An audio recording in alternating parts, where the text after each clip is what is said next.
Ever feel like construction projects are just one giant obstacle course? You're cruising along, Yeah. everything's going smoothly, and bam, a delay Okay. hits. Yeah.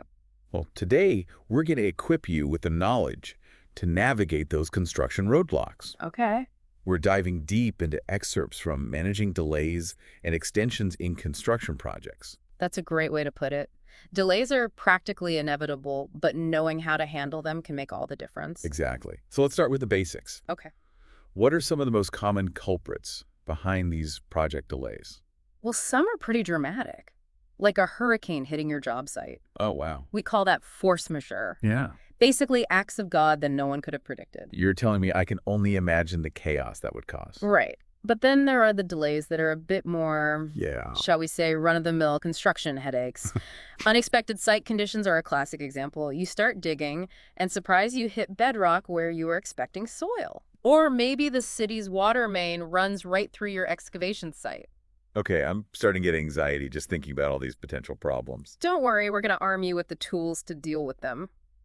Now, let's not forget about the delays that are, well, let's just say sometimes they're caused by the people involved. You mean like when the owner suddenly decides they want to add a whole new wing to the building? That's the one. Changes in design owner requests, they can all throw a wrench in the works and cause major delays. And then there's the supply chain issues, which I feel like we've all become experts in over the past few years. You're not wrong. Material shortages or delays in getting equipment. It's like a domino effect that can bring your whole project to a standstill. So we've got acts of God, hidden obstacles, indecisive owners, and global supply chain chaos. Uh-huh. It's a wonder any construction project ever gets finished on time. You're laughing, but it's true. Which is why it's so important to understand the contracts that govern these projects, Right. specifically what we call CCDC contracts. Think of it like the rule book for how to deal with delays and disputes. CCDC contracts. That sounds important. I have to admit, I'm not super familiar with them. Well, the good news is that we're going to break it down for you. In Canada, CCDC2, the standard contract for construction projects is like your roadmap for navigating these tricky delay situations. Okay, I'm all ears. Tell me more about this CCDC2 contract and how it can help us deal with these inevitable delays. Okay, so, Yeah, so this CCDC2 contract, Mhm. it's basically our weapon against delays. right, it's more like a shield, really. It helps protect you from unfair penalties and Wow. ensures you're compensated for legitimate delays. Okay, a shield. I like that. Uh-huh. But how does it actually work? Well, CCDC2 has specific clauses that address different types of delays. Okay. For example, remember those force majeure events we talked about? Like hurricanes and earthquakes and stuff you can't control. Exactly. Well, Clause GC 6.5 in CCDC2 deals specifically with those kinds of delays. Okay. If a hurricane blows through your job site and causes a 2-week delay, you can point to GC 6.5 and say, hey, this wasn't my fault, I need a time extension. So it's like a get-out-of-jail-free card for acts of God. You could say that.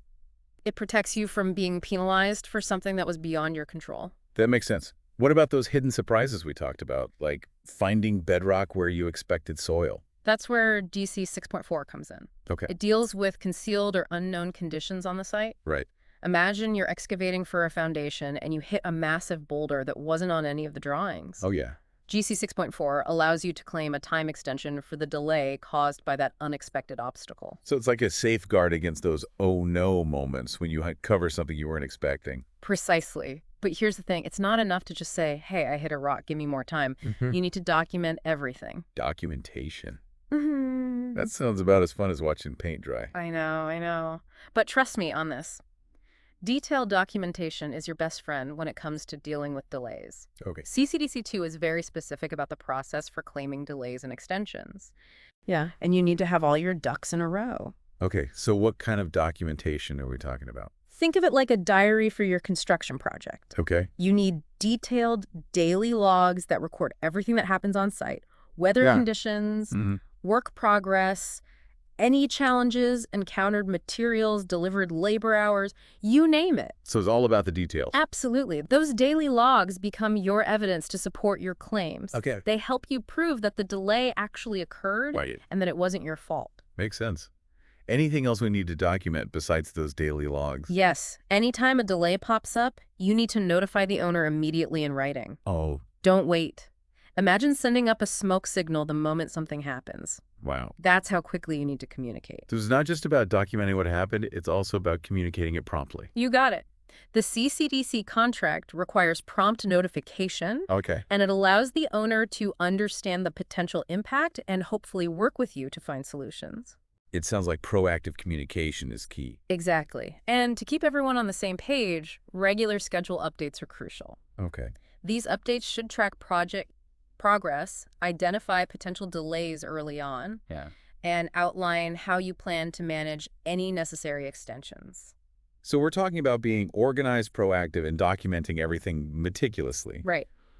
But are there any other strategies we can use to minimize the impact of delays, Yeah. both on the For schedule and financially? Absolutely. Yeah. One of the most effective strategies is to build flexibility into your project plan from the get-go. Flexibility. How do you build that into a construction schedule?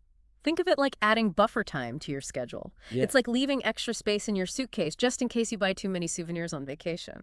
Okay. I could see how that would help absorb some of the impact from unexpected delays. Exactly. You can also build flexibility by exploring alternative materials Okay. or construction methods that might be less susceptible to delays. It's all about having a plan B or even a plan C. Right. Another key strategy is to diversify your suppliers. If you're relying on a single supplier for a critical material Right. and they experience a delay, it could derail your whole project. But if you have multiple suppliers lined up, Yeah. you have a backup plan. Makes sense. So we're talking about being proactive, having backup plans, and documenting everything like crazy. Exactly. But what happens when those delays are caused by the owner? Uh-huh. Those changes they decide to make mid-project. That's a great question. In those cases, you need to be prepared to negotiate time extensions and fair compensation. Okay. Remember, the CCDC contract provides a framework for these negotiations, Right. ensuring that you're treated fairly when delays are caused by the owner's actions. So it's like having a safety net. Mm, There's a process in place to help you navigate those unexpected turns in the road. that's a great way to put it. We've covered a lot of ground here, from the common causes of delays to the CCDC contract provisions that can help us manage them. What are the key takeaways you want listeners to remember? I think the biggest takeaway is the CCDC contracts, especially CCDC2, are your friends. Right. They're not just legal documents to be filed away and forgotten. They're your guidebooks, your rule books, your lifelines when dealing with the inevitable challenges of construction projects. Yeah. Familiarize yourself with those key clauses we discussed, like GC 6.5 for delays Right. and GC 6.4 for concealed conditions, and you'll be well equipped to handle those curveballs. Absolutely. And don't forget about the power of documentation. Those detailed daily logs and timely notifications are crucial for supporting your claims. And don't underestimate the power of communication. Right. Regularly updating the owner on the schedule and proactively discussing potential issues can prevent small delays from snowballing into major problems. Like they say, an ounce of prevention is worth a pound of cure. Exactly. By anticipating potential risks and having contingency plans in place, you can minimize the impact of those unforeseen circumstances. So we're talking about a combination of knowledge preparation and communication. Yeah. That sounds like a winning formula for tackling those dreaded construction delays.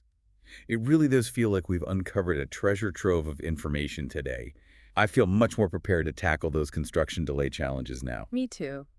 And sometimes those delays, those detours can actually lead to unexpected opportunities. Oh, really? Maybe you discover a more efficient way to do something, or you forge a stronger relationship with the owner by working through a problem together. That's a great perspective.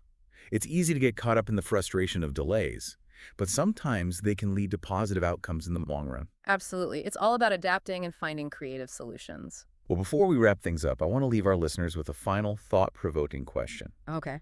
What are some out-of-the-box ways you could build even more flexibility into your project plans? Could you incorporate innovative scheduling techniques? Explore modular construction methods? Think outside the traditional construction box and see what possibilities emerge. I love that challenge. It's so important to constantly be learning, innovating, and finding ways to improve our processes. Couldn't agree more. Well, deep divers, we've reached the end of our journey for today. Okay. We hope you've enjoyed this deep dive into the world of construction delays. Remember, knowledge is power. So stay curious, stay informed, and most importantly, stay proactive. Yes. And who knows, maybe you'll even be able to turn those dreaded delays into opportunities for innovation and growth. Sometimes the most scenic routes are the ones we didn't plan on taking. That's a great way to put it. Until next time, deep divers, keep exploring, keep learning, and keep building amazing things.